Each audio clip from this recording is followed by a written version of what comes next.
की साधारणपणे महायुतीच्या सरकारच्या या संबंध कालावधीमध्ये आपण पाहिलं असेल तर कधी नव्हे तेवढं महिलांना त्या ठिकाणी प्राधान्य देतो. इतर वेळेला 50-51% आरक्षण हे महिलांना स्थानिक स्वराज्य संस्थेमध्ये निश्चितपणाने असतं, पण कुठेही ती महिला मतदार किंवा ती वोट बँक गृहीत न धरता महिला सक्षमीकरणाचं भक्कम पाऊल हे महायुतीच्या सरकारने उचललं. पुढच्या कालावधीमध्ये ही जी सगळी शहरं आहेत तिथं अधिकाधिक महिलांना तिथं उद्योग व्यवसाय कसा देता येईल किंवा त्यांना त्या पद्धतीनं कशी गुंतवणूक करून त्यांना आर्थिक साक्षरता कशी.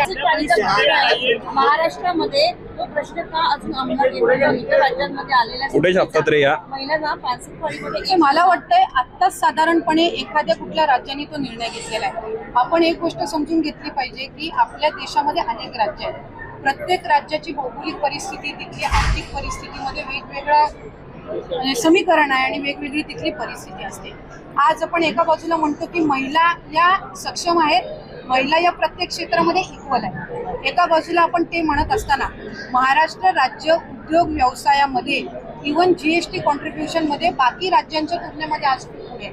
महिलांची लोकसंख्या इथं मोठ्या प्रमाणामध्ये, त्याच्यामुळे काम करत असताना एखादी प्रायव्हेट सेक्टरमध्ये काम करत असेल, पब्लिक सेक्टरमध्ये काम करत असेल, कुठंही कुठल्याही सेक्टरला असं वाटायला नको की एखाद्या महिलेला आपण तिथं काम दिलेलं आहे तर त्याच्याने कुठलं तरी आपल्या कंपनीचं किंवा आपल्या व्यवस्थापनचं कुठे नुकसान होते.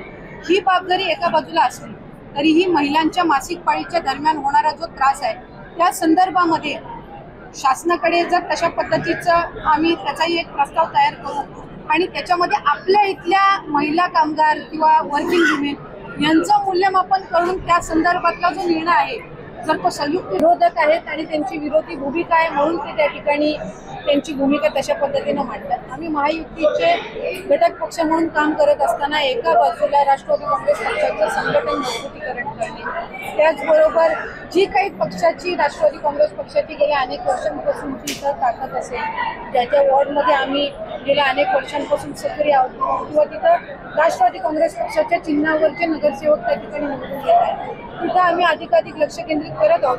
आणि एक गोष्ट निश्चित आहे की आज महायुतीचं सरकार म्हणून काम करत असताना आदरणीय मुख्यमंत्री देवेंद्र फडणवीस साहेब, आदरणीय उपमुख्यमंत्री एकनाथजी शिंदे साहेब, आदरणीय उपमुख्यमंत्री अजितदादा असतील, हे अधिकाधिक आपला महाराष्ट्र राज्य, त्याचबरोबर ही जी सगळी पुणे असेल, ठाणे असेल, त्याचबरोबर मुंबई असेल, नाशिक असेल, ह्या सगळे नागपूर असेल, ह्या सगळ्या शहरांवर लक्ष केंद्रित करून ते अधिकाधिक कशी विकसित होतील यासाठीच प्रयत्न करत आहोत. काही दिवसांपूर्वी आपल्या नवी मुंबईच्या इंटरनॅशनल एअरपोर्टचं त्या ठिकाणी लोकार्पण झालं. पुढच्या कालावधीमध्ये ठाण्याच्या या संबंध परिसरामध्ये सुद्धा त्याच्यातून मोठ्या पद्धतीनं उद्योग गुंतवणूक येणार आहे, त्याचबरोबर रोजगारांची मोठ्या पद्धतीनं त्या ठिकाणी तिथं संधी मिळणार आहे. त्यामुळे ह्या सगळ्या गोष्टींकडे आम्ही लक्ष केंद्रित करत आहोत.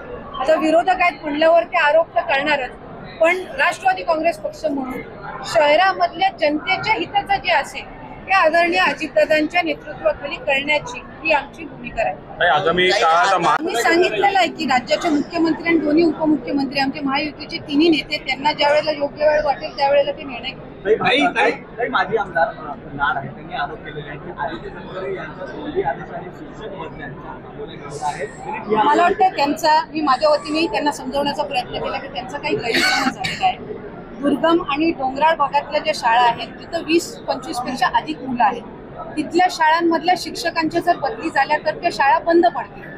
अशा जवळपास 60 ते 70 शाळा आहेत जिथल्या शिक्षकांची बदली ही पनवेल, कर्जत आणि त्या संबंध परिसरामध्ये झालेली आहे.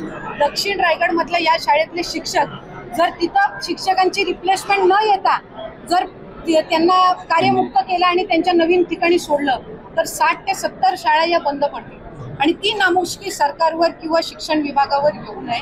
आज दुर्गम डोंगराळ भागातल्या जिल्हा परिषदेच्या शाळेचे पट टिकवण्याचा आम्ही प्रयत्न करतोय. तिथं ग्रामीण भागातल्या मुलांना चांगलं शिक्षण देण्याचा प्रयत्न करतोय. त्याच्यामुळे त्याच्यावर पर्यायी व्यवस्था जिल्हा परिषद काढण्याचा प्रयत्न करते.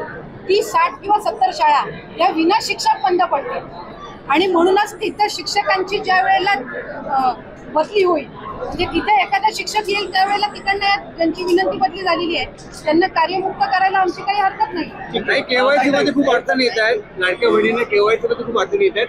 मला आपल्या माध्यमातून सांगायचं आहे की सर्व्हर मध्ये सुद्धा आम्ही अनेक सुधार आणलेले आहेत. रोजच्या घडीला जवळपास 4 ते 5 लाख लाडक्या बहिणींचं EKYC प्रोसिजर होते. आतापर्यंत जवळपास 1,10,00,000 पेक्षा जास्ती महिलांची EKYC प्रोसिजर झालेली आहे. जवळपास 40 लाख पेक्षा अधिक महिलांची EKYC ची 90% प्रोसिजर झालेली आहे आणि आम्ही 2 महिन्याचा कालावधी दिलेला आहे. म्हणजे ही आता या महिन्याच्या म्हणजे सुरुवातीला चालू झालेली आहे प्रोसिजर. त्यामुळे नोव्हेंबर पर्यंत त्यांना अवधी आहे, म्हणजे आणखीन 1.5 महिना त्यांना अवधी आहे. जे पूरग्रस्त भाग आहे त्यांच्या संदर्भामध्ये आम्ही आणखीन 15 दिवस वाढवून देण्याचा निर्णय हा विभाग म्हणून आम्ही घेतो. ताई, तुम्ही राष्ट्रवादी संपर्कासोबत काही वर्षापूर्वी सोबत असणारे मंत्री आणि आज काहीतरी व्यासपीठावरून लोकांना म्हणतात की माझे नगरसेवक आहेत ते कुठेतरी जास्त पैसे देऊन सत्ताधारी चोरतायत असा आरोप आहे. तो आता राष्ट्रवादी नेते जितेंद्र आव्हाड यांनी केला. कसं आहे बघा, जसं जसं महानगरपालिका स्थानिक स्वराज्य संस्थेच्या निवडणुका येणार जवळजवळ तसे आरोप प्रत्यारोप हे त्या ठिकाणी आपल्याला ऐकायला मिळतील. अनेक वेळेला जी गोष्ट पूर्वीच्या कालावधीमध्ये योग्य वाटायची ती आता चुकीची वाटायला लागेल, जी चुकीची होती ती आता योग्य वाटायला लागेल. त्याच्यामुळे जो तो त्याचा प्रश्न आहे. शेवटी आम्ही पक्ष म्हणून किंवा महायुती म्हणून मतदार बंधू भगिनींनी जी आम्हाला संधी दिलेली आहे त्यांच्यासाठी अधिकाधिक आम्हाला काय करता येईल आम्ही त्याच्याकडे लक्ष केंद्रित करतो. त्याच्यामुळे कोण काय टीका करते याच्यामध्ये अधिक वेळ न घालवता आम्ही सरकारचा भाग आहोत. आमच्यावर जास्ती जबाबदारी आहे, आमच्याकडनं लोकांच्या जास्ती अपेक्षा आहेत. त्यामुळे त्या अपेक्षा कशा